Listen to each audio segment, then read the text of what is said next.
संपत्ति के कागज को लेकर सुप्रीम कोर्ट ने एक ऐतिहासिक फैसला दे दिया। यानी असली कागज की अगर बात करें और फोटोकॉपी की बात करें, अगर आपके पास क्या है, देखें, अगर आपके पास कोई भी डॉक्यूमेंट है, जमीन का कागजात है, जमीन का जो कागजात होता है उसका आपके पास अगर ओरिजिनल कॉपी है, ठीक है, अब ये ओरिजिनल कॉपी अगर आपके पास है और आप उसको साबित करना चाहते हैं, प्रूव करना चाहते हैं, तो आप उसको कोर्ट में पेश कर सकते हैं। यानी साफ साफ ऐसा कहा जा सकता है कि अगर आपको अपना संपत्ति का टाइटल प्रूव करना, साबित करना है, तो आपको उसका जो है असली कागजात देना पड़ेगा। असली कागजात जो है वो देना पड़ेगा। बहुत लोग ऐसा कहेंगे कि फोटोकॉपी अगर है तो क्या होगा। अगर मेरे पास असली कागजात नहीं है और मेरे परिवार में किसी अन्य व्यक्ति के पास है और लेकिन मेरे पास फोटोकॉपी है, तो आज इस फैसले को जरूर जान लीजिए और समझ लीजिए।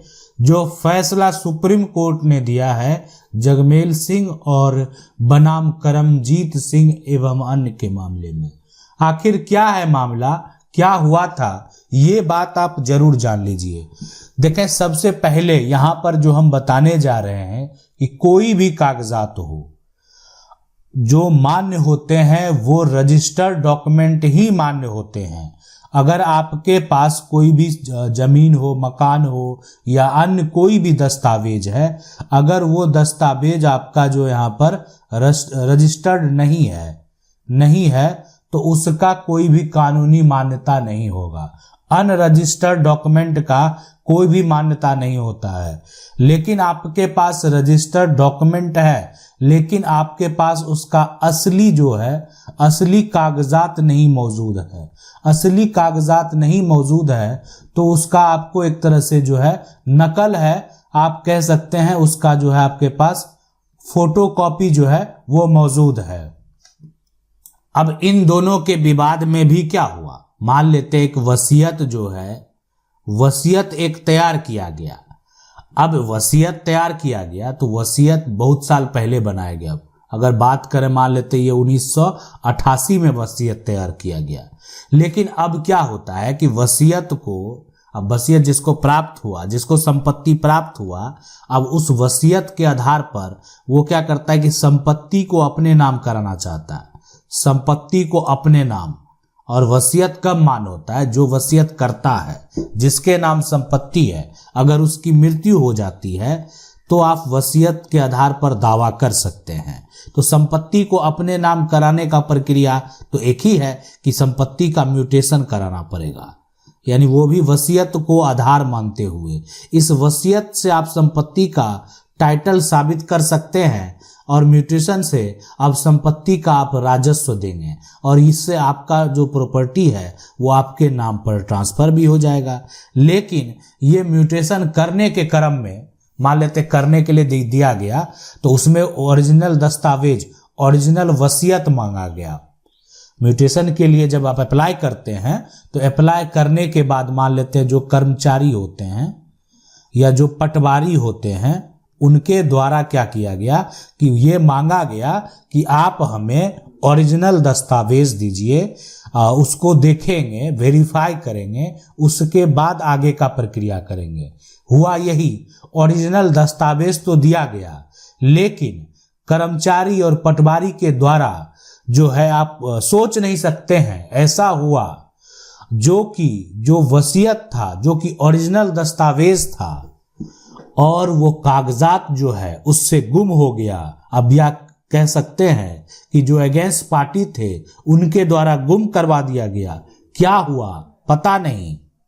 अब आप सोच सकते हैं अगर किसी का कागजात जो है वो खो जाए, गुम हो जाए तो उनके साथ क्या हो सकता है। अब आपके पास तो कागजात ही नहीं है, कैसे आप जो है, अब ये कागजात तो खो गया है ना, खो गया, कैसे आप दावा करेंगे, कैसे आप संपत्ति को प्राप्त करेंगे। अब तो क्या विकल्प है। लेकिन यहाँ पर जो है अगर बात करें, सबसे पहले जब कागजात खो गया तो उस व्यक्ति का म्यूटेशन भी नहीं हुआ और ना वो किसी प्रकार का कोई भी दावा कर सका। इसलिए कि उनका कागजात ही जो है वो खो गया। अब यहां पर सबसे बड़ी बात, समझने वाली बात, कि मामला जब कोर्ट में पहुंचता है तो कोर्ट ने भी जो है फैसले में साफ साफ कह दिया कि आपके पास असली कागजात नहीं है। असली कागजात जो है नहीं है तो आपको कानूनी अधिकार नहीं मिलने वाला है। यानी असली कागजात दिखाइए। वो अब असली कागजात कहा जा रहा है कि असली कागजात नहीं है मेरे पास, वो तो गुम हो गया, इस प्रक्रिया में गुम हो गया। अब जो गुम किया है वो भी इस बात को स्वीकार करने को तैयार अगर नहीं है तो कहां से कोर्ट में आपको अधिकार प्राप्त होगा। और आपको तो उस वसीयत के आधार पर अपने संपत्ति को प्राप्त करना था। आपने वहां पर स्पष्ट किया कि मेरे पास जो है उस संपत्ति का फोटोकॉपी है, लेकिन अगर ये फोटोकॉपी को भी अस्वीकार कर दे, आपको किसी भी प्रकार का कोई भी रिलीफ जो है देने से मना कर दे, तो क्या होगा। अब ये फैसला जो है, ये हम बात कर रहे थे कि आप जो है जो निचली अदालत में गए, लेकिन जब ये मामला सुप्रीम कोर्ट पहुंचता है उसके बाद क्या होता है ये जरूर जान लीजिए। अब मामला सुप्रीम कोर्ट में है और वहां पर भी अब क्या करेगा जो व्यक्ति है जो अपने संपत्ति को प्राप्त करना चाहता है। अब उसकी अगर बात करें, वो तो कहां सुप्रीम कोर्ट अगर जाएगा, कौन से दस्तावेज को लेकर जाएगा, किस दस्तावेज के आधार पर दावा करेगा, वो है वसीयत का फोटोकॉपी। यानी आज जो वो दावा करने वाला है, जो उनके पास प्रॉपर्टी का जो दस्तावेज है वो है उसका एक कॉपी उसके पास मौजूद है, यानी फोटोकॉपी है। और अब यहां पर जब मामला सुप्रीम कोर्ट पहुंचता है तो सुप्रीम कोर्ट में साफ साफ जो है कहा गया कि अगर आपके पास जो प्राइमरी दस्तावेज नहीं है, प्राइमरी आप कह सकते हैं यहां पर एविडेंस नहीं है, तो आप जो है प्राइमरी अगर ये जो दस्तावेज है ये नहीं है, तो फिर आप जो है यहां पर सेकेंडरी एविडेंस जो है, ये दस्तावेज जो है वो आप दे सकते हैं। यानी प्राइमरी ना होने के कारण मान लेते नहीं है, ओरिजिनल दस्तावेज नहीं है, तो आप सेकेंडरी ले आइए। सेकेंडरी दस्तावेज जो होंगे वो मान्य होंगे, यानी उसका मान्यता होगा। अब ये बात करें ये कैसे हो गया, तो ये तो कानून है। यानी अगर आप देखेंगे एविडेंस जो है, एविडेंस यहाँ पर एक्ट की अगर बात करें तो अगर उसका जो सेक्शन 65 है, अगर आप उसमें देखेंगे साफ साफ कहा गया है, साफ साफ बताया गया है कि अगर आपके पास प्राइमरी जो एविडेंस है वो नहीं है, तो आप सेकेंडरी एविडेंस से आप अपना संपत्ति का टाइटल साबित कर सकते हैं, आप अपनी संपत्ति को प्राप्त कर सकते हैं।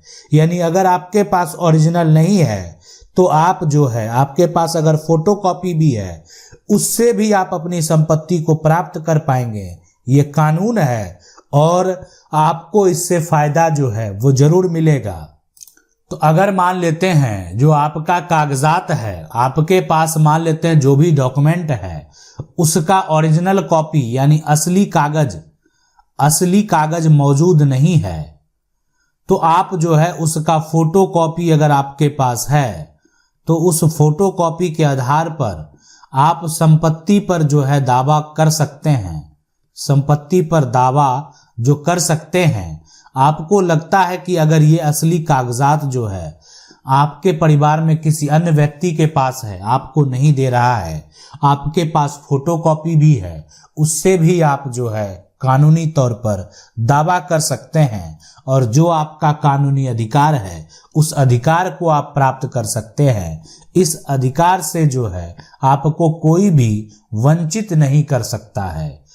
अब यहाँ पर सबसे बड़ा सवाल कि अगर मेरे पास जो भी कागजात हैं किसी कारणवश खो गया, कोई भी कागजात हो या आपका सर्टिफिकेट हो, एक सबसे बड़ा सवाल है कि अगर कोई भी जो है जमीन की रजिस्ट्री है, या मान लेते हैं आपके पास कोई भी पुश्तैनी ऐसी कागजात है जो बेहद एक तरह से महत्वपूर्ण है, या आपका कोई ऐसा कागजात है जो आपने पढ़ाई की और वो गुम हो गया, वो खो गया, क्या करना चाहिए, कैसे प्राप्त होगा, क्या प्रक्रिया है जो आप आसानी से उसको प्राप्त कर पाएंगे, तो ये भी हम आपको जरूर बताएंगे। आशा करते हैं वीडियो अच्छा लगा होगा। वीडियो को लाइक जरूर कर दें। चैनल को पहली बार अगर देख रहे हैं, सब्सक्राइब करके जो बेल आइकन है उसको जरूर दबा लीजिए। मिलते हैं अगले वीडियो में, तब तक के लिए जय हिंद।